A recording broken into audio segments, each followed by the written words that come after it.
Field लिया.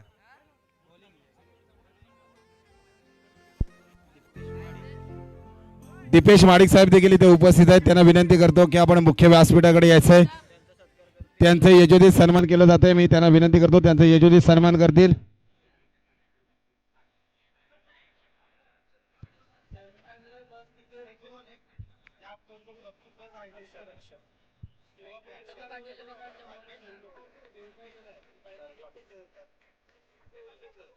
आमच्या कॅमेरामॅनला विनंती करतो थोडंसं स्टेजकडे कॅमेरा करायचा आहे. मान्यवरांचा मात्र यशोदीत सन्मान होत आहे. थोडंसं स्पीडअप घ्यायचं आहे मित्रांनो.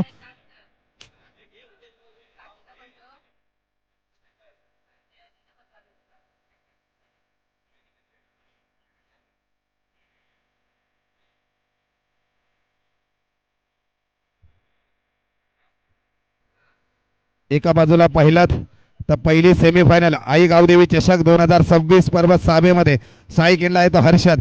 पहिला चेंडू अगदी स्लोवरची गोलंदाजी केली. ऑफ साईडला खेळण्याचा प्रयत्न केलाय. एक धावसंख्या मिळते एकेरी धावे बरोबर. स्कोअरवर मात्र शुभारंभ होतोय तो चंदनवाडी या संघाचा. धावसंख्या मात्र होते ती 5.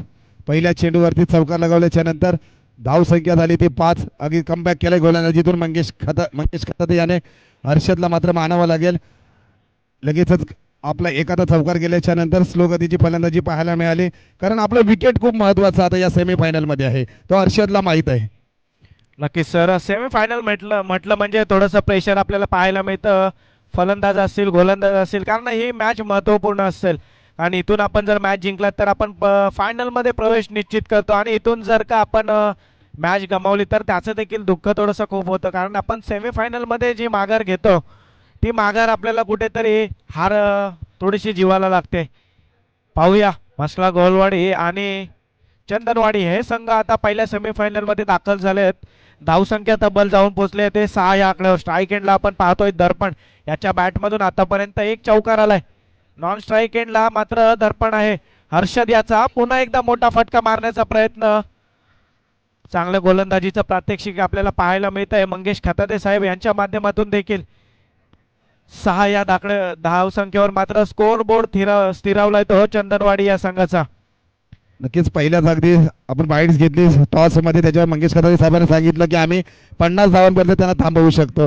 म्हणजे हे कुठेतरी त्यांचे मनोबल वाढेल. पण गोलंदाजीवर मात्र कंजूशी गोलंदाजी पाहायला मिळते. सुवर्ण संधी आहे. सुवर्ण संधी मात्र सेमीफायनलमध्ये उपलब्ध करून दिली. बॅक टू पॅव्हलियन चाललाय तो हर्षद. मोठा हादरा बसतोय तो चंदनवाडी या संघाला. अगदी सेमीफायनल पाहिजे त्याच पद्धतीने मात्र साजेशीर गोलंदाजी पाहायला मिळते. अनुभवी गोलंदाज मंगेश खताते यांची. एका बाजूला पाहिलात तर अजय सर मंगेश खताते यांच्याकडे देखील बॉडी लँग्वेज पाहिलं तर जणू का 120च्या 130च्या स्पीडला गोलंदाजी करतील असं वाटतं. पण तो अगदी 90च्या ते 80च्या स्पीडला गोलंदाजी करतात आणि एखाद्या फलंदाजाला मात्र फसवलं जातं. पॉईंटच्या दिशेने अगदी खेळण्याचा प्रयत्न केला हर्षदने आणि मोठा हादरा बसला तो चंदनवाडी या संघाला. कारण इथून जो सामना संघ विजय होईल तो अगदी तब्बल 30,000 रुपये किंवा 20,000 रुपये रोख रक्कम मात्र लागू होईल. चमचमती ट्रॉफी म्हणजे अगदी गोल्डन चषक पाहायला मिळेल आपल्याला. आणि मात्र यात एक मोठा सामना आहे आपल्याला. दिवसभराचं जर नाव कमवायचं असेल तर यातून मात्र विजयी व्हावं लागेल. नक्कीच सर. या गोलंदाजांकडे मात्र व्हेरिएशन आहे आणि अनुभव देखील आहे. यावेळी देखील आपला अनुभव पणाला लावतायत. गुडलाईनचा पिचिंग झालेला चेंडू मोठा फटका मारण्याच्या प्रयत्नात फलंदाज भेट होतोय. म्हणजे अनुभव का असावा सर. मोठे बडे मॅच का बडा खिलाडी आपण म्हणतो त्याचं प्रात्यक्षिक आपल्याला मैदानाच्या आतमध्ये पाहायला मिळत आहे ते मंगेश खताते यांच्या माध्यमातून. दुसऱ्या फेरीमध्ये देखील आपण पाहिलं तब्बल 12 चेंडूमध्ये 40 ही सर्वाधिक धावसंख्या त्यांनी उभारली आणि आता सेमीफायनलमध्ये देखील पहिल्या षटकामध्ये केवळ 6 धावा खर्च केल्यात. म्हणजे काय गोलंदाजीमध्ये कंजूसी. थोडंसं स्पीडअप घ्यायचं आहे मित्रांनो कारण आता मात्र दिवस मावळतीकडे चाललाय. आम्ही कितीही सूर्यनारायण प्रकाशासमोर कितीही पैसा खर्च केला मात्र तो प्रकाश आम्ही आणू शकत नाही आहेत. म्हणून तुमच्यातल्याच एखाद्या प्रकाशाने म्हणजे आम्हाला साथ द्यायची आहे. कारण आयोजकांना देखील गावाला देखील जायचं आहे. कारण गावावरून देखील काही मान्यवर स्पर्धेसाठी उपस्थित राहिलेत. आता मात्र स्ट्राईक एंडला पाहिलं तर दर्पण येतोय. नावाप्रमाणे या सामन्यामध्ये जर दर्पण टाकण्याचा असेल तर मात्र दर्पणला अचूक फलंदाजी करावी लागेल. गोलंदाजी मार्ग सज्ज होते तो साहिल विरुद्ध दर्पण असं बॅटल आता या वॉलवर आपल्याला पाहायला मिळेल. आणि सेमीफायनलची लढत म्हटली म्हणजे सर नॉकआउटची मॅच असते. यावेळी थोडासा यष्टीच्या बाहेरचा चेंडू. निर्धाव चेंडूची सांगता होते. थोडंसं फलंदाजाने देखील आधीच शफल केलं होतं आणि पंचांनी देखील त्याच्याकडे इशारा करून सांगितलंय. एक निर्धाव चेंडू साहिल याच्या माध्यमातून फेकला गेला आणि धावसंख्या तब्बल झाली आहे ती 6. या धाव संख्येवर मात्र स्कोअर बोर्ड स्थिरावलाय. इथे मात्र कमबॅक होणं अपेक्षित असेल ते चंदनवाडी या संघाचं. यावेळी देखील मोठा फटका मारलाय बॅटला. लिडिंग एज घेऊन चेंडू होतोय स्वतःच्या फॉलो थ्रो मध्ये. दर्पण होतोय बाद. कम ऑन डीजे.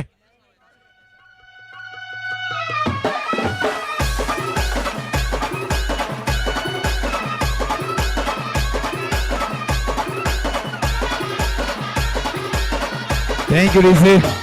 एका बाजूला पाहिलं तर सलामीवीर जोडी मात्र डगआउटच्या दिशेने चालले. हर्षद असेल दर्पण असेल. दर्पणची मात्र 1-2 चेंडू हाताळले गेले. एकही धाव न खर्ची करता आपल्याला मात्र माघारी परतावं लागतंय. संघाची मात्र वैयक्तिक धावसंख्या पाहायला मिळते ती 6 आणि साहिल मात्र अचूक गोलंदाजी करताना पाहायला मिळतोय. चंदनवाडी एक अतिरिक्त खेळाडू आमच्यापर्यंत पाठवायचा आहे. प्रवीण एक खेळाडू आमच्यापर्यंत पाठवायचा आहे. नवीन फलंदाज मात्र मैदानामध्ये दाखल होतोय तो प्रफुल्ल. साईराजला मात्र सामना करेल आपल्या फलंदाजीतून. अचूक फलंदाजी मात्र करावी लागेल प्रफुल्लला. आता मात्र जबाबदारी आहे त्या अनिकेतवरती आणि प्रफुल्लवरती.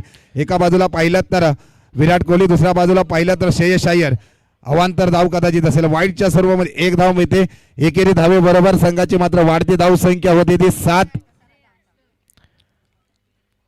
धावसंख्या झालेली आहे ती 7 आणि अनिकेत आणि प्रफुल्ल यांची जोडी मात्र आता मैदानावर. या 2 फलंदाजांच्या खांद्यावर संघाची धुरा असेल आणि मोठी धावसंख्या ही उभारावी लागेल. दुसऱ्या बाजूने आपण पाहिलं तर जर्सी क्रमांक 13 परिधान केलेला हा गोलंदाज साहिल चांगल्या गोलंदाजीचं प्रात्यक्षिक आपल्याला घडवतो. आतापर्यंत साहिल याच्या माध्यमातून देखील 3 चेंडू फेकले गेलेले आहेत.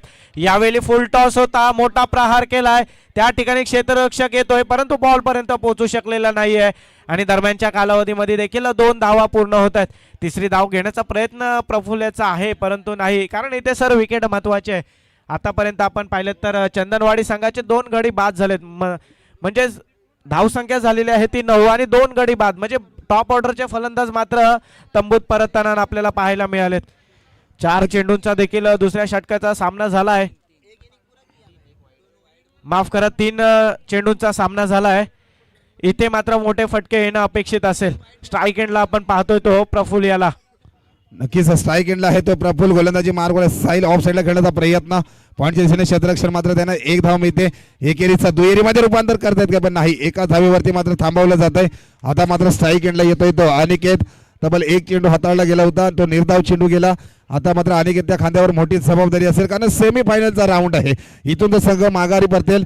अगदी पराजय होईल त्याला मात्र 365 दिवस या स्पर्धेची वाट पाहावी लागेल आणि इथून जो संघ विजय होईल तो अगदी फायनलमध्ये प्रवेश असेल. म्हणजे हा महत्त्वपूर्णचा सामना आहे आणि दोन्ही संघाला माहिती आहे. दोन्ही नवीन संघ आज या फायनलमध्ये दाखल झालेत.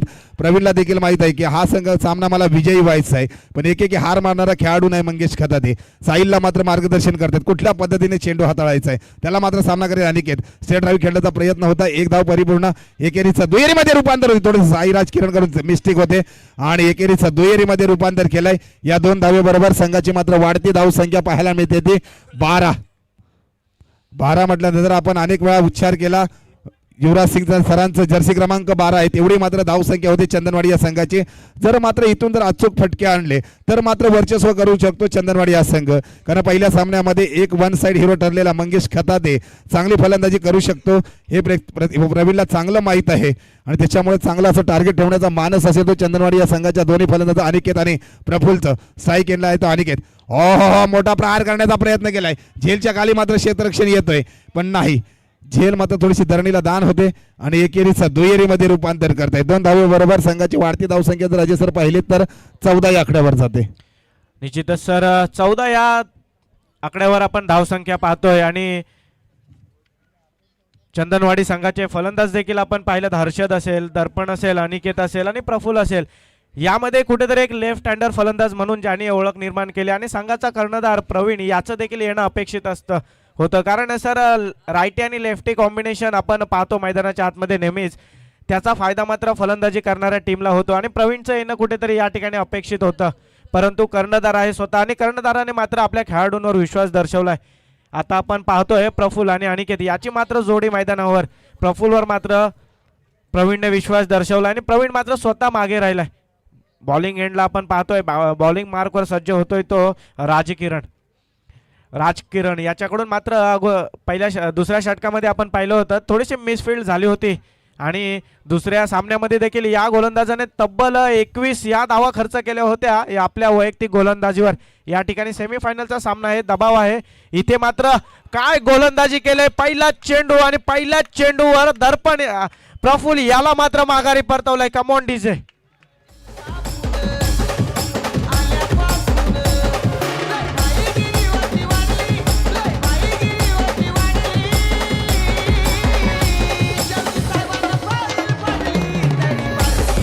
धन्यवाद डीजे. आणि सर मगाशी चर्चा केल्याप्रमाणे प्रवीण धुमाळ यांचं कुठेतरी येणं अपेक्षित होतं आणि आता आपण पाहतोय प्रवीण धुमाळ स्वतः कर्णधार मात्र मैदानाच्या आतमध्ये. धावसंख्या झालेली आहे ती 14. राजकिरण यांच्या माध्यमातून देखील आतापर्यंत पहिला चेंडू फेकला गेला आणि पहिल्या चेंडूवर मात्र त्यांनी प्रफुल्ल याला माघारी परतवलंय. दुसऱ्या सामन्यामध्ये 21 धावा खर्च केलेला हा गोलंदाज मात्र इथे काहीतरी चांगलं करावं लागेल तरच मोमेंटम आपल्या बाजूने शिफ्ट होईल हे राजकिरण याला देखील माहिती आहे. म्हणजे गोलंदाज तोच आहे परंतु यावेळी संघ वेगळा आहे, फलंदाज वेगळा आहे आणि प्रेशर देखील आता फलंदाजांवर आहे. पाहूया स्ट्राईक एंडला आता आपण पाहतोय लेफ्ट हँडर बल्लेबाज, लेफ्ट हँडर फलंदाज प्रवीण धुमाळ. आता मात्र प्रवीणच्या खांद्यावरती मोठी जबाबदारी असेल. लेफ्ट हँड बॅट्समन आहे, अगदी अचूक फलंदाजी करावी लागेल. शेवटचा षटक आहे साईराज याचं, अगदी पाणी द्यायचं आहे.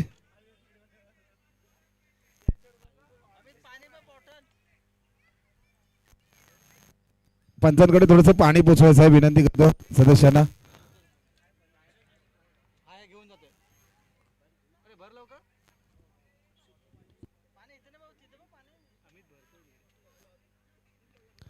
तब्बल एका बाजूला पाहिलं तर अगदी चंदनवाडी सलामीवीर जोडी देखील गटागावच्या दिशेने आहे.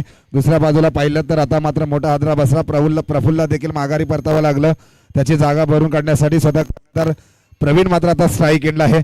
तब्बल मसा गवलाडी या संघासमोर कमीत कमीत आपल्याला 35 ते 40 या धावसंख्या मात्र ठेवावी लागेल. कारण आता आपल्या संघाचे मात्र तिसरा षटक चालू असताना 14 वैयक्तिक धावसंख्या होते. म्हणजे अजून कमीत कमीत आपल्याला 5 चेंडूवरती 20 ही धावसंख्या तरी उभारावी लागेल. कारण एका साईडला पाहिलं तर मंगेश कतादे साहेबांकडे ते अनेकांचं लक्ष लागलंय आणि मंगेश कतादेंची वन साईड एकदम वैयक्तिक 40 ही धावसंख्या पाहायला मिळते. आणि अचूक गोलंदाजी देखील करतोय तो म्हणजेच अगदी साईराज किरण.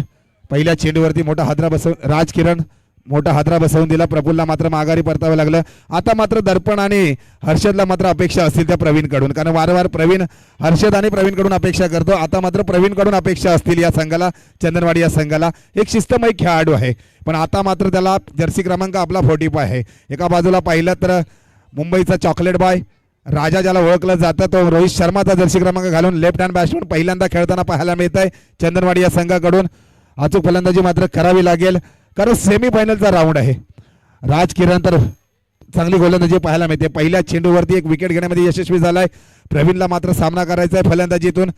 पाहूया काय समीकरण होतंय. खोलवर टप्प्याची गोलंदाजी अगदी खेळण्याचा चांगला प्रयत्न केला गेलाय. एक धाव मिळते.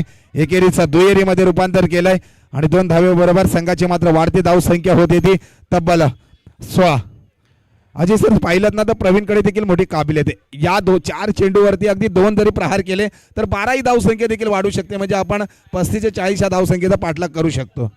निश्चितच सर. आणि या खेळाडूकडे तेवढी क्षमता आहे मोठे फटके मारण्याची आणि सीमारेखा पार चेंडू करण्याची क्षमता आहे.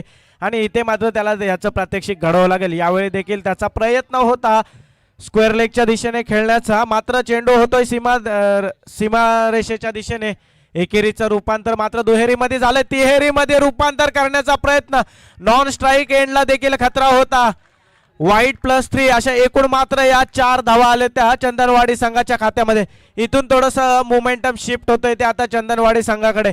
मगाशीच मी सर म्हटलं होतं की प्रवीण धुमाळ याला कुठेतरी लवकर येणं अपेक्षित होतं कारण रायटी लेफ्टीचं कॉम्बिनेशन म्हणजे नेहमीच फलंदाजी टीमला हे कॉम्बिनेशन महत्त्वाचं असतं आणि फायदेशीर देखील ठरलं जातं. आता आपण पाहतोय स्कोअरबोर्ड देखील पुढे सरसावलाय. धावसंख्या तब्बल जाऊन पोहोचले ते 20 या आकड्यावर. तिसऱ्या षटकाचे आतापर्यंत राजकिरण याच्या माध्यमातून देखील 2 चेंडू फेकले गेलेले आहेत. अनिकेत आपण त्याला देखील आता आपण स्ट्राईक एंडवर पाहतोय. त्याने देखील 3 चेंडूचा सामना केला आणि 3 चेंडूमध्ये 4 धावसंख्या ही देखील वैयक्तिक त्याने देखील उभारली आहे. थोडंसं स्पीडअप घ्यायचं इथे मात्र राजकिरण. आता अनिकेत याला मात्र थोडासा सेट झाला आणि इथे मोठे फटके चंदनवाडीच्या खात्यामध्ये येणं अपेक्षित असेल. यावेळी देखील चेंडू थोडासा खाली राहिला. नॉन स्ट्राईक एंडला खतरा होता आणि हा खतरा मात्र झालाय तो चंदनवाडी संघाला आणि अनिकेत याला मात्र आता माघारी परतावं लागेल. सर प्रवीण याचा आता आपण जर मैदानाच्या आतमध्ये निर्णय पाहिला तर त्याने त्याचा कॉल होता आणि अनिकेत याला देखील स्वतःच्या विकेटची आत्महत्या करावी लागली. म्हणजे रायटी लेफ्टी कॉम्बिनेशन आता पुन्हा एकदा मैदानामध्ये आपल्याला पाहायला मिळेल. आणि न्यू बॅटर मैदानाच्या आतमध्ये जर्सी क्रमांक 10 शिवांश तो देखील आता दिव्यांश तो देखील आता मैदानाच्या दिशेने रवाना होताना दिसतोय. इथे मात्र सर प्रवीणच्या खांद्यावर कर्णधार म्हणून एक जबाबदारी आहे आणि कर्णधाराला साजेशी खेळही करावीच लागेल तरच आपला संघ फायनलमध्ये जाईल. आणि फायनलमध्ये गेल्यावर संघाच्या नावाने जी ट्रॉफी असते ती देखील कर्णधारालाच उचलावी लागत असते. दुसऱ्या बाजूने आपण पाहिलं तर मंगेश खताते हे देखील आजच्या दिवसामधले सुपर हिरो ठरलेले खेळाडू ते देखील संघाचे कर्णधार. म्हणजे आज पाहूया कोणता कर्णधार या ट्रॉफीचा मानकरी ठरेल. राजकिरण पुन्हा एकदा मार्गस्थ. यावेळी प्रवीण याच्या बॅट मधून आलाय मोठा फटका. त्या ठिकाणी क्षेत्ररक्षक तैनात आणि हा होतोय झेल आणि प्रवीणचा संपतोय खेळ.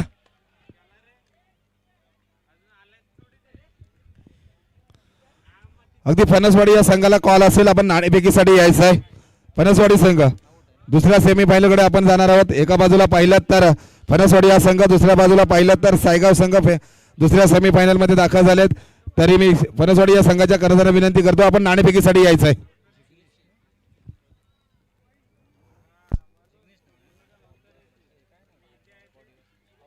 थोडीशी जर ताकद लावली असती तर प्रवीणचा मात्र षटकार पाहायला मिळाला असता, पण कदाचित चांगली झेल देखील पाहायला मिळाली. आता मात्र समीकरण येतोय. नवीन फलंदाज मैदानामध्ये जिग्नेश. तब्बल धाव संख्या तिथे स्कोरबोर्ड मात्र तिथे स्थिरावला जातोय. तो जोगेश येतोय नवीन फलंदाज आणि धाव संख्या मात्र स्थिरावली जाते ते 20 आकड्यावर. आता मात्र या सामन्यातील या षटकातील चेंडू हाताळले गेलेले आहेत ते 4-2 चेंडूचा मात्र सामना बाकी आहे. साई किंडला असलेला जोगेशला मात्र अचूक फलंदाजी करावी लागेल. 2 चेंडू आहेत. 2 चेंडू जर सीमारेषे पार केले तर तब्बल 12 धाव संख्या येऊ शकते. 8 धाव संख्या देखील येऊ शकते. अवांतर धाव मिळते वाईटच्या स्वरूपामध्ये. वाईट प्लस कदाचित 1 धाव संख्या होते म्हणजे 2 धावा मिळत आहेत. वाईट येतोय आणि बरोबर 1 धाव एक्स्ट्रा. याचबरोबर वाढती धाव संख्या होती ती 22. निश्चितच सर दुसऱ्या फेरीच्या सामन्यामध्ये देखील आपण पाहिलं होतं या राजकिरणवर देखील हल्ला चढवला गेला होता आणि राजकिरण याने 21 धावा खर्च केल्या होत्या. मागापासून आपण उल्लेख केला होता. कुठेतरी या खेळाडूचा आज दिवस आपल्याला बघायला मिळत नाहीये. या सामन्यामध्ये देखील निर्णायक सामना आहे आणि या सामन्यामध्ये देखील राजकिरण याने वैयक्तिक 8 धावा खर्च केला. 4 चेंडू आतापर्यंत त्याच्या माध्यमातून देखील फेस केले गेलेत. यावेळी शॉर्ट ऑफ लाईनचा चेंडू त्याला पूल केलाय मिड विकेटच्या क्षेत्रामध्ये. त्या ठिकाणी झेल बाद होतोय आणि संपतोय फलंदाजाचा खेळ.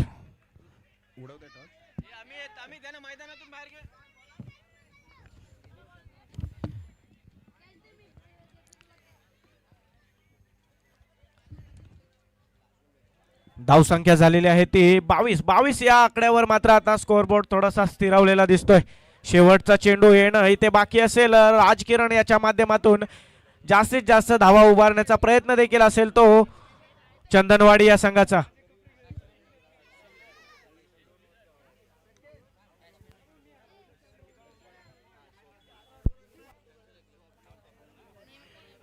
नवीन फलंदाज देखील मैदानाच्या आतमध्ये आपण पाहतोय. शेवटचा चेंडू आणि शेवटच्या चेंडूमध्ये किती धावा येत आहेत 22 या धाव संख्येवर मात्र स्कोअरबोर्ड स्थिरावलाय. आणि तसेच आपण आता सायगाव विरुद्ध फणसवाडी या 2 संघांच्या दरम्यान नाणेफेकीचा कौल पाहणार आहोत. गडी होतोय बाद आणि 23 धावांचं आव्हान ठेवलंय ते म्हसळा गोळवाडी या संघासमोर. आपण मात्र जातोय दुसऱ्या सेमीफायनल कडे. नाणेफेक केली जाते. आमचे कॅमेरामॅनला विनंती करतो दिवसभर ज्यांनी रिझर्व्ह बँक सांभाळली त्यांचं मात्र टेलिग्रास करायचं आहे. त्यांच्या माध्यमातून अगदी टॉस केली जाते.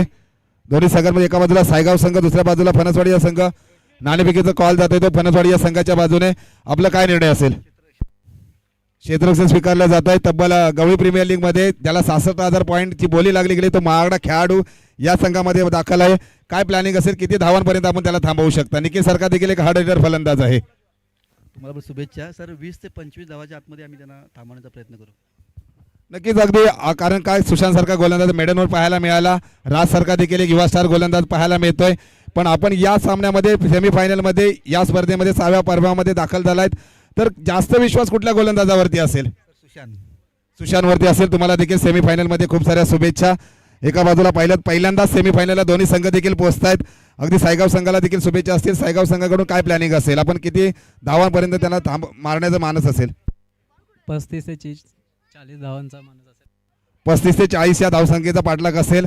आपल्याकडे खेळत असताना सलामीर जोडी निखिल आहे, रोहन देखील आहे. कोणावरती जास्त विश्वास आहे की हा खेळाडू मला इथपर्यंत धावांपर्यंत मारू शकतो? दोन्ही खेळाडूंवरती विश्वास आहे माझा. नक्कीच तुम्हाला देखील खूप साऱ्या शुभेच्छा सेमीफायनलमध्ये साठी. आणि जाऊया आपण कॉमेंट्री बॉक्समध्ये. धन्यवाद. धन्यवाद सर. फणसवाडी या संघाने मात्र टॉस विन केला आहे आणि प्रथम क्षेत्ररक्षण करण्याचा निर्णय घेतला आहे. आणि आता आपण मॅचकडे वळत आहोत. म्हसळा विरुद्ध चंदनवाडी. मंगेश खताते सर, आपल्याला विनंती असेल की प्लीज लवकरात लवकर आपले फलंदाज मैदानाच्या दिशेने पाठवायचे आहेत. तसेच प्रवीण धुमाळ, तुला देखील मित्र विनंती असेल, थोडंसं क्विकली घ्यायचं आहे, थोडंसं फास्ट, प्लीज कोऑपरेट.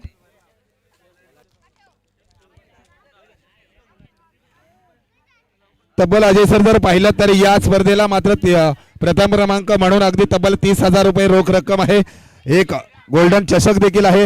द्वितीय क्रमांक म्हणून तब्बल 20,000 रुपये रोख रक्कम, एक चषक देखील आहे. आणि या स्पर्धेला अनेक पारितोषिक आहे. उत्कृष्ट फलंदाज, उत्कृष्ट गोलंदाज, मालिकावीरचं किताब आहे, उत्कृष्ट क्षेत्ररक्षकाचं किताब आहे. तब्बल प्रत्येक संघाला मात्र सन्मान चिन्ह देखील होते. अनेक मान्यवरांनी देखील आर्थिक सहाय्य स्वरूपात असेल, वस्तू स्वरूपात असेल, आमच्या एखाद्या मुखातून नाव राहिलं असेल तर आम्ही दिलगिरी व्यक्त करतो. त्यांचं सांगरोली गावाच्या वतीने मनपूर्वक याच सहकार्यामुळे एवढी मोठी स्पर्धा आम्ही करून ठेवले. गोलंदाजी मार्गवर सज्ज असेल. थोडंसं प्लॅनिंग मात्र चंदनवाडीने चेंजेस केलंय. अर्षदला मात्र स्ट्राईक एंडची गोलंदाजी दिली आणि कारण मंगेश खताते मात्र स्ट्राईक एंडला आहेत स्वतः. आता मात्र तब्बल आवश्यकता असेल ती 18 चेंडूमध्ये तब्बल बनवायची आहेत. त्या 23 ही धावसंख्या बनवायची आहे. एक विकेट खूप महत्वाचा आहे. एखादी धाव चालेल पण विकेट खूप महत्वाचा आहे. तो चंदनवाडीला मात्र कमवावा लागेल. एखादी चुकी तुम्हाला मागात पडू शकते. 365 मध्ये 1 वर्ष वाट पाहावी लागेल या दोन्ही संघांना. जो इथून बाद होईल त्याला मात्र 365 दिवस या आई गावदेवी चषकाची वाट पाहावी लागेल. काय वाटतं अजय सर? मंगेश खताते सर पहिल्या चेंडूवरती प्रहार करण्याचा प्रयत्न करतील? निश्चितच सर, पाहिलं गेलं तर 18 चेंडू आणि 23 धावा. इथे मात्र मंगेश सर हे एक सेन्सिबल क्रिकेट खेळतील असं मला वाटतं, कारण त्यांच्याकडे अनुभव आहे आणि त्यांना स्वतःच्या फलंदाजीवर मात्र आत्मविश्वास आहे. हो, इथे पहिला चेंडू मात्र आपल्या बोलण्याच्या विपरीत आपल्याला पाहायला मिळतोय. म्हणजे एकंदरीत मंगेश सरांचं काहीतरी कॅल्क्युलेशन वेगळं आहे. पहिल्याच षटकामध्ये मोठी धावा उभारण्याचा त्यांचा देखील प्रयत्न आहे, कारण त्यांना माहिती आहे जर पहिल्या षटकावर जर आपण प्रहार केला तर मग येणारं समीकरण हे कुठेतरी सोपं होऊन जाईल. पाहूया, हर्षद देखील एक नावाजलेला गोलंदाज, याच्याकडे देखील थोडंसं व्हेरिएशन आहे. या देखील वेळेला लॉंग ऑफच्या दिशेने त्या ठिकाणी धाव बाद करण्याची संधी होते. यस, आणि मंगेश खताते मोठा हादरा लागलाय तो या म्हसळा गवळवाडी या संघाला.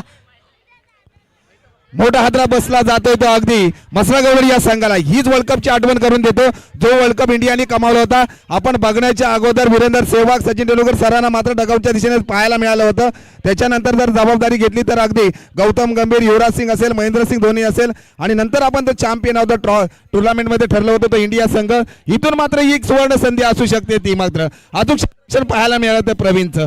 काय प्लॅनिंग चेंज दुसऱ्या सामन्यामध्ये प्रवीणला प्रथम ओव्हर करताना पाहायला मिळालं होतं. आता मात्र हर्षदला गोलंदाजी दिली आणि मोठा मासा मात्र गळाला आणून ठेवला तो डायरेक्ट. मंगेश खताने यांना मात्र डगआउटच्या दिशेने जायला पाहायला मिळत आहे.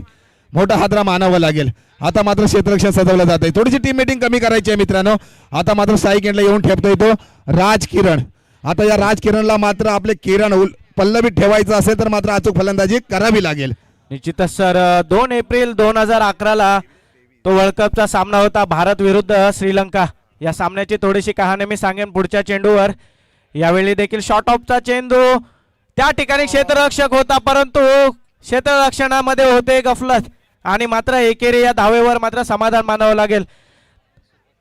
एक धावेने मात्र संघाचं खातं देखील उघडलं जात आहे. 2 एप्रिल 2011ला महेंद्रसिंग धोनीने शेवटच्या बॉलवर मात्र षटकार मारला होता आणि वर्ल्ड कप भारताने जिंकला होता आणि तब्बल 28 वर्षाचं भारतीयांचं स्वप्न देखील पूर्ण झालं होतं. सर आणि एक गोष्ट सांगावीशी वाटते की महेंद्रसिंग धोनीने ज्या बॅटने षटकार मारला होता त्या बॅटचा देखील नंतर लिलाव झाला होता. तब्बल ती बॅट 72 लाखाला विकली गेली होती. तसेच RS सिक्युरिटी या कंपनीने ती बॅट 72 लाखाला विकत घेतली आणि त्या बॅटची गिनीज बुक ऑफ रेकॉर्डमध्ये देखील नोंद झाली. त्यानंतर महेंद्रसिंग धोनीने त्या 72 लाखाचं केले तरी काय याचा देखील प्रश्न होता. ते देखील आपण पुढे सांगणार आहोत. तत्पूर्वी पुढचा चेंडू यावेळी देखील बॅकफुटला जाऊन थोडासा कट केला होता रोहित याने आणि पुन्हा एकदा एक धाव मात्र संघाच्या खात्यामध्ये जात आहे. तर आपण म्हणत होतो की त्या 72 लाखाचं धोनीने केले काय, तर साक्षी महेंद्र धोनी ही महेंद्रसिंग धोनीची फाउंडेशन आहे आणि त्या फाउंडेशन मार्फत अनाथ मुलांना आणि क्रिकेटसाठी देखील ते पैसे खर्च केले गेले. म्हणजे पहा ना सर, क्रिकेट कोणाचं तरी आयुष्य घडवतं तर कोणाचं तरी आयुष्य बिघडवतं. यावेळी मात्र राजकिरण याच्या बॅट मधून आलाय चौकार आणि आता राजकिरण षटकार आलाय, माफ करा, राजकिरणाच्या बॅट मधून षटकार आणि मात्र त्याचं देखील इथून आयुष्य बदललं जाईल. कारण कुठेतरी आता ट्रॉफीच्या जवळ आपल्याला म्हसळा संघ पाहायला मिळतोय. अगदी ही चुकी मात्र होते त्या क्षेत्ररक्षकाकडून. एक झेल घेण्याचा प्रयत्न होता, तो असफल ठरला झाला आणि स्ट्राईक मात्र रोटेट झाली राजकिरण याच्या माध्यमातून आणि स्ट्राईकला आला तो राजकिरण आणि मात्र किरण मात्र पल्लवीत ठेवतोय. या षटकाराबरोबर संघाची मात्र धाव संख्या होती ती तब्बल 8 मानावं लागेल या फलंदाजाला. 8 आता मात्र कोण कोणाची लावतोय वाट. हर्षद चांगली गोलंदाजी करत असताना देखील त्याच्यावरती मोठा प्रहार केला. फाईन लेगचा षटकार देखील लावण्यामध्ये यशस्वी झालाय. दुसरा चेंडू हाताळण्यासाठी उभा करतोय. अगदी निर्धाव चेंडूची सांगता होते. चेंडू मात्र विसावला जातोय तो प्रफुल या विकेट किपरच्या हातामध्ये. निर्धाव चेंडूची सांगता. 1 ओव्हरच्या समाप्तीनंतर मसा गवळी या संघाची मात्र धाव संख्या होते ती 8, 1 बाद 8. आता मात्र निर्णायक षटक मात्र हाणावा लागेल. गोलंदाजी मात्र कोणावर विश्वास दाखवला जात आहे. कदाचित प्रवीण वरती असेल की दिव्यांशू वरती असेल. पाहूया सर. 12 चेंडू आणि 15 धावांची आवश्यकता असेल ती आता म्हसळा गोळवाडी या संघाला. 15 धावा डिफेंड करेल का हा चंदनवाडी संघ, की 15 धावा मारून फायनल मध्ये आपलं तिकीट निश्चित करेल का म्हसळा संघ. अटीतटीची लढत मात्र आपल्याला निश्चितच पाहायला मिळेल. हे षटक मात्र सर निर्णायक ठरू शकतो आणि निर्णायक षटक हाताळण्यासाठी आपण बॉलर्स पाहतोय तो म्हणजे संघाचा कर्णधार अर्थातच प्रवीण धुमाळ. आमचे मित्र देखील आहेत प्रवीण धुमाळ. दोन्ही संघांना देखील इथून शुभेच्छा असतील. कोणता संघ मात्र इथे आपलं तिकीट निश्चित करतंय हे देखील पाहण्यासाठी तमाम प्रेक्षक देखील या ठिकाणी जमलेत. अचूक गोलंदाजी करावी लागेल प्रवीण धुमाळ यांना आणि मात्र फलंदाजाला देखील गोलंदाजीचा मात्र समाचार घ्यावा लागेल. प्रवीण मात्र लेफ्ट हँड गोलंदाज आहे. अचूक गोलंदाजी मात्र करावी लागेल. फाईन दिगच्या दिशेने खेळण्याचा प्रयत्न, अचूक क्षेत्ररक्षण मात्र केलं जात आहे. 1 धाव मिळते. कमीत कमीत प्रवीणला आहे ना जर पाहिलं तर 5 धावा जर दिल्या ना तर शेवटच्या षटकामध्ये 10 धावा देखील वाचवून ठेवावं लागतील. त्या दिव्यांशूला कदाचित असेल गोलंदाजीवरती तर सामन्यामध्ये रंगतदार मजा येईल. निश्चितच सर, कारण म्हसळा गोळवाडी संघाचा मॅन इन फॉर्म ज्याची सकाळपासून ज्या नावाची चर्चा होती ते मंगेश खाताते सर, ते यावेळी तंबूमध्ये पाहायला मिळतात. आणि जर आता ते देखील कुठेतरी डोक्याला हात लावून बसले असतील की 1 धाव न घेणं हेच माझ्यासाठी महत्त्वाचं ठरलं असेल. कारण सर 1 धाव आणि हा 1 विकेट तब्बल ह्या ट्रॉफीपासून दूर करून जाऊ शकतो तो म्हसळा गोळवाडी या संघाला. परंतु राजकिरण मात्र फॉर्ममध्ये आपल्याला पाहायला मिळतोय. यावेळी देखील राजकिरण याचा मोठा प्रहार करण्याचा प्रयत्न, कमबॅक होतोय तो प्रवीण धुमाळ याच्या माध्यमातून. धाव संख्या तब्बल 9 या धाव संख्येवर मात्र स्थिरावली. आता मात्र हृदयाची धडधड वाढायला लागले. सेमीफायनलचा सामना सर, सेमीफायनलचा थरार. पाहूया कोणता संघ इथे मात्र मारतोय बाजी. 1 करे तो हिस्सेदारी, 2 करे तो साझेदारी आणि सब मिलकर करेंगे तो मारेंगे हम बाजी. कोणता संघ इथे मारतोय बाजी. अगदी हिरो ठरायचं असेल तर प्रवीणला मात्र अचूक गोलंदाजी करावी. प्रहार केलाय, सीमारेषे पार येतोय, मिडविकेटच्या दिशेने जातोय, ज्याच्या बॅट मधून येतोय, रोहितच्या बॅट मधून ब्रँडेड षटकार. राजकिरणच्या बॅट मधून येतोय सीमारेषे पार खणखणीत षटकार. छत्रपतींचा छावा आणि संघाला मध्ये 6 धावा. या 6 धावेबरोबर संघाची वाढती धाव संख्या होती ती तब्बल 15. आता मात्र अशा पल्लीत केल्यात त्या मसागलवाडी या संघाने. कारण राज किरण सकाळपासून स्तब्ध होता. दुसऱ्या सामन्यामध्ये देखील नॉन स्ट्राईकला राहिला. आता मात्र मंगेश खातर यांचा विकेट गेल्याच्या नंतर आपल्या खांद्यावरती जबाबदारी आली आणि जी जबाबदारी माझ्या खांद्यावरती आली ती जबाबदारी मात्र चांगली पेळतोय आणि प्रवीणला देखील सीमारेषे पार चेंडू करतोय. तिसऱ्या चेंडूवरती प्रहार केला, षटकार लगावण्यामध्ये यशस्वी झालाय आणि तब्बल धावसंख्या संघाची होती ती 1 बाद मसळा गवलवाडी या संघाची 15. धावसंख्या सर आता आपण 15 पाहतोय आणि आता 8 धावांची गरज असेल म्हणजे 9 चेंडू आणि 8 धावा समीकरण मैदानाच्या आतमध्ये आपल्याला पाहायला मिळतं. आणि आता थोडंसं प्रेशरमध्ये आपल्याला जर्सी क्रमांक 5 अर्थातच प्रवीण धुमाळ हा देखील पाहायला मिळतोय. त्याच्या मार्फत आतापर्यंत 3 चेंडू देखील फेकले गेलेले आहेत. इथे मात्र कमबॅक करावं लागेल. 3 चेंडूंची निर्धाव सांगता करावी लागेल तरच तर आपला संघ इथे मात्र पुनरागमन करेल. पहिला चेंडू इथे निर्धाव आलाय म्हणजे 4 चेंडू आतापर्यंत प्रवीणाच्या माध्यमातून फेकले गेलेत. उर्वरित 2 चेंडू फेकणं बाकी असेल. मसला गवलवाडी संघाकडून देखील सर्व समर्थकांचं म्हणणं असेल की राज किरण याच्या बॅटमधून आता एक मोठा फटका येणं अपेक्षित असेल. तर दुसऱ्या बाजूला चंदनवाडीचे देखील समर्थक म्हणत असतील की प्रवीण धुमाळ याच्या माध्यमातून 2 डिलिव्हरीज बॅक टू बॅक आता निर्धाव येणं अपेक्षित असेल. परंतु तसं घडत नाहीये. मैदानाच्या आतमध्ये गॅपमध्ये चेंडू आहे. 1 धाव मात्र पूर्ण केल्या. दुसरी धाव घेण्याचा खतरा आहे स्ट्राईक एंडला आणि हा खतरा होतोय का पाहूया. पंच थोड्या वेळाने आपल्याकडे निर्णय देतील. नाही, टाळ्यांचा देखील वर्षाव होतोय यावेळी मसला संघाकडून कारण त्यानं देखील या स्पर्धेचं या खेळाचं आणि या मॅचचं महत्व माहिती आहे. कारण सेमीफायनल मध्ये येऊन आपण पोहोचलेलो आहोत आणि इथून मात्र एक सामना आपण आता ट्रॉफीपासून दूर असताना संघ आपला मात्र विजयाकडे वाटचाल करतोय आणि जल्लोष मात्र आपल्याला मसला गावामध्ये पाहायला मिळतोय. कोणता संघ ही ट्रॉफी आज आपल्या गावामध्ये घेऊन जाईल आणि कोणत्या गावामध्ये आज हा जल्लोष पाहायला मिळेल. मागच्या संडे मध्ये आपण पाहिलं होतं वावे 75 या संघाने मात्र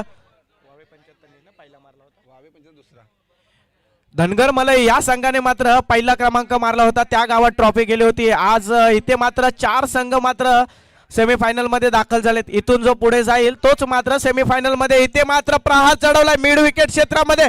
चांगलं क्षेत्ररक्षण आपल्याला पाहायला मिळत आहे. Back to the pavilion Raj Kiran. Come on DJ. आता मात्र आपल्या भगिनी देखील साथ देत आहे त्या प्रवीणला. हर्षद दर्पणला मात्र साथ असेल. हा जर षटकार गेला नसता तर समीकरण वेगळं असं. आता मात्र समीकरण येतंय ते 6 चेंडू आणि 8 धावेंचं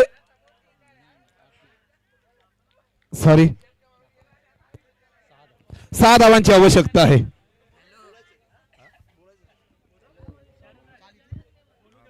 सहा चेंडू आणि 6 धावा सर. मनाची धडकी भरवणारा हा सामना. 6 चेंडू 6 धावा आणि आता मसला गवलवाडी संघाचे देखील टॉप ऑर्डरचे फलंदाज मात्र तंबूमध्ये कुठेतरी निराशा पाहायला मिळते ते चंदनवाडी या संघाच्या खात्यामध्ये. कारण सर प्रवीणला षटकार पडला आणि षटकार पडल्यानंतर तिथूनच थोडंसं गेमचं मोमेंटम शिफ्ट झालं ते मसला या संघाकडे. कारण पहिल्यांदा आपण पाहिलं ज्यावेळी Mangesh Khatate sir back to the pavilion झाले होते तिथं मात्र मोमेंटम शिफ्ट झालं होतं चंदनवाडी संघाकडे. धावसंख्या तब्बल पोहोचली होती 17 या आकड्यावर. नक्कीच आता अगदी 6 चेंडू आणि 7 धावांची आवश्यकता. 6 धावांची आवश्यकता आहे. एक चेंडू मात्र निर्धाव टाकावा लागते ते दिवायशूला. कारण लास्टच्या चेंडूवरती देखील दुसऱ्या सामन्यामध्ये विजय करून ठेवला होता. आता जर विजय झाला तर मात्र आजचा हिरो ठरू शकतो दिव्यांशू. एक चेंडू मात्र निर्धाव चेंडू टाकावा लागेल. अवांतर धाव वाईटच्या स्वरूपामध्ये दिले जाते. पंच मात्र आमच्याकडे वळत आहेत. एक अवांतर धाव मिळते. समीकरण थोडंसं सोपं होतंय. 6 चेंडू आणि 5 धावांची आवश्यकता असेल. थोडंसं स्पीडअप घ्यायचं आहे मित्रांनो. दुसरी सेमीफायनल देखील बाकी आहे. नंतर आम्हाला फायनलकडे देखील दाखल व्हायचं आहे. थोडंसं स्पीडअप घ्यायचं आहे. 3 षटकांचा सामना आहे. विनंती करतो कारण आता मात्र चेंडू शिल्लक राहते. 6 धावा मात्र कमी होत आहे. धावा मात्र आवश्यकता असेल ती 5 धावांची. 6 चेंडू 5 धावा हाच तो दिव्यांशू. त्याने दुसऱ्या फेरीमध्ये देखील विजय आपल्या बाजूने खेचून आणला होता. इथे मात्र त्याचं प्रात्यक्षिक पाहायला मिळेल का. 1 चेंडू मात्र आता निर्धाव आलाय. निटकेचा श्वास मात्र दिव्यांशूनं सोडलाय आणि सर्व चंदनवाडीच्या खेळाडूने देखील. इथे मात्र जशी डॉट डिलिव्हरी जाईल ना सर तसं मात्र चंदनवाडीकडे जल्लोष पाहायला मिळेल आणि प्रेशर मात्र आपल्याला मसळा संघाकडे पाहायला मिळेल. आणि जर का षटकार किंवा चौकार आला तर मात्र मोमेंटम शिफ्ट होतंय ते मसळा संघाकडे. पाहूया फलंदाजाचं काय टार्गेट असेल. मोठा फटका मारण्याचा प्रयत्न असेल की मात्र एकेरी दुहेरीने मात्र काम चालवून घेण्याचा प्रयत्न असेल. थोडासा दिव्यांशू इथे रनअप मध्ये बीट होतोय. एका बाजूला पाहिलं ना सर तर 30,000 रुपये रोख रक्कम आहे. 5 चेंडू शिल्लक आहेत म्हणजे एक निर्धाव चेंडू तब्बल 6,000 रुपये रोख रक्कम लागू शकते. एखादी गोष्ट तर मात्र ते करावं लागेल कारनामा तो दिव्यांशूला. कारण एक निर्धाव चेंडू पण मात्र मसागवड जे फलंदाज देखील एक हार मारणारा फलंदाज नाहीये. देखील अनुभव आहे. अगोटप्याची निर्धाव चेंडूची सांगता होते काय. हो हो, अवांतर धाव मिळते वाईटच्या स्वरूपामध्ये आणि एक धाव मात्र धावेने स्कोअरबोर्ड मात्र पुढे सरसावतोय. आता मात्र धावसंख्या होती ती 19. आवश्यकता असेल ती तब्बल 4 धावेंची. मात्र चेंडू तिथे शिल्लक राहत आहे ते 5 चेंडू आणि 4 धावा आणि आपण मैदानाच्या आतमध्ये बॅटर पाहतोय. दोन्ही फलंदाज रोहित आणि अक्षय. मला वाटतं सर रोहित याची खेळी कुठेतरी दिव्यांशूला माहिती असावी, कारण मागापासून आपण पाहिलं तर दिव्यांशू याच्यावर थोडंसं कुठेतरी प्रेशर पाहायला मिळतंय. एक वेगळ्या रेषेमध्ये तो पिचिंग करतोय चेंडू. हो, काय चेंडू खेळला आहे फाईन लेगच्या दिशेने. सेन्सिबल क्रिकेट पाहायला मिळतंय. आणि सर आता मला वाटतं की याच खेळीची आवश्यकता असेल. एकेरी दुहेरीनेच काम चालवून घ्यावं लागेल, कारण एक विकेट म्हणजे आपल्यावर प्रेशर आणि एक षटकार म्हणजे चंदनवाडीवर प्रेशर. इथे पाहूया आता येणारा चेंडू कोणावर प्रेशर टाकतोय. दिव्यांशू मात्र सकाळपासून चांगल्या फॉर्म मध्ये चालला आपल्या गोलंदाजीवर. स्ट्राईक एंडला आता आपण पाहतोय अक्षय याने देखील पहिल्या फेरीच्या सामन्यामध्ये चांगली खेळी केली होती आणि संघाला मात्र विजयाच्या दिशेने वाटचाल करून दिली होती. तोच हा अक्षय आता आपण स्ट्राईक एंडला पाहतोय. दोन्ही मात्र हिरो पाहतोय. दिव्यांशू देखील दुसऱ्या सामन्याचा हिरो तर पहिल्या सामन्याचा हिरो हो अक्षय. यावेळी फुलर लाईनचा चेंडू लोवर फुल टॉस होता. मोठा फटका देखील मारण्याचा प्रयत्न केला होता, परंतु नाही. एकेरी या धावेने मात्र स्कोअर बोर्ड पुढे सरसावते आणि धावसंख्या मात्र तब्बल जाऊन पोहोचली होती 21 या आकड्यावर. आणि आता 2 धावांची गरज असेल. 3 चेंडू आणि 2 धावा. सर मगाशी या खेळाडूने डिफेंड केल्या होत्या. याच गोलंदाजाने 2 चेंडू मध्ये 1 धाव असताना मात्र डिफेंड केल्या होत्या. तब्बल 2 गडी देखील बाद केले होते. इथेच असंच काहीतरी कारनामा करावा लागेल, असाच काहीतरी इतिहास हा घडवावा लागेल. जर सर हा इतिहास घडला ना तर चंदनवाडी संघाच्या जल्लोषामध्ये या खेळाडूचं नाव मात्र पुढे असेल. हो, काय निर्धाव चेंडूची सांगता होते का. हो हो, आता मात्र हृदयाची धडकन वाढवणारा सामना येतोय. 2 चेंडू 2 धावेंची गरज आहे. जो दुसऱ्या सामन्यामध्ये थरार झाला तोच या सामन्यामध्ये सेमीफायनल मध्ये येऊन ठेवतोय. एक निर्णायक चेंडू मात्र फेकावा लागेल. आता जर पाहिलं तर एक निर्धाव चेंडू तब्बल 15,000 रुपये रोख रक्कम नेऊन जाऊ शकतो. म्हणजे दोन्ही चेंडू जर निर्धाव टाकले तर चंदनवाडी हा संघ देखील तब्बल 30,000 रुपये रोख रक्कम किंवा 20,000 रुपये रोख रक्कम घेऊन जाऊ शकतो. पण 2 धावा काढल्या तर मात्र मसरा गवलोडी हा संघ देखील तब्बल 20,000 आणि 30,000 रुपये लागू होऊ शकतात. दिव्यांशूवरती प्रेशर आहे आणि स्ट्राईक एंडला फलंदाजी करतोय तो अक्षय. रोहितला मात्र दडपण आहे. दोन्ही चेंडू अगदी निर्धाव. त्याच्या वैयक्तिक धाव संख्या पाहिली तर 3 होते. अचूक फलंदाजी मात्र करावी लागेल. एक निर्णायक चेंडू मात्र फेकावा लागेल दिव्यांशूला. अगुटप्याची गोलंदाजी झेल घेण्याचा प्रयत्न असेल.